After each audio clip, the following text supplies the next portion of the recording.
நேரத்தோட முக்கியத்துவத்தை பத்தி சொல்ற ஒரு சூப்பரான கதை இது. வாங்க கேக்கலாம்.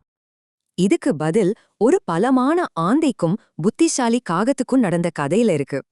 ஒரு பெரிய காட்டுல ராத்திரியில வேட்டையாடுறதுல கில்லாடியான ஒரு ஆந்தை இருந்துச்சு. அதே காட்டுல ஆந்தைய விட பலம் கம்மியான ஒரு காகமும் இருந்துச்சு. ஒரு நாள் ராத்திரி ஆந்தை தனக்கு இருந்த இருட்டுல பாக்குற சக்திய வச்சு காகத்தை பயங்கரமா தாக்குச்சு. நிலைமை ரொம்ப சிம்பிள். ராத்திரியில ஆந்தைக்கு தான் எல்லா பவரும். காகம் ரொம்ப வீக்கா இருந்துச்சு. ஆனா அந்த புத்திசாலி காகம் உடனே சண்டை போடல. அங்கேருந்து தப்பிச்சு போய் யோசிக்க ஆரம்பிச்சது. அப்பதான் அதுக்கு ஒரு பழைய ஞானம் ஞாபகம் வந்துச்சு. பகல் நேரத்துல ஆந்தைய கூட காகம் ஜெயிச்சிடும்னு. இப்போ சண்டை போட்டா நிச்சயம் தோத்துடுவோம். ஆனா சரியான நேரத்துல சண்டை போட்டா ஜெயிக்கலான்னு அதுக்கு புரிஞ்சது. அதனால காகம் ஒரு இடத்துல ஒளிஞ்சுக்கிட்டு விடியற வரைக்கும் ரொம்ப பொறுமையா காத்துட்டு இருந்துச்சு. காலையில பொழுது விடிஞ்சதும் மொத்த நிலைமையும் அப்படியே தலைகீழா மாறிடுச்சு. இப்ப பகல் வெளிச்சத்துல ஆந்தைக்கு கண்ணு சரியா தெரியல. ஆனா காகத்தோட பார்வை பக்கா ஷார்ப்பா இருந்துச்சு.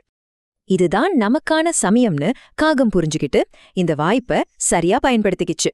நேரா அந்த குழம்பி போன ஆந்த மேல பறந்து போய் தன்னோட தாக்குதல ஆரம்பிச்சது. இப்படிதான் தன்னை விட ரொம்ப பலமான ஆந்தைய அந்த புத்திசாலி காகம் ஜெயிச்சது.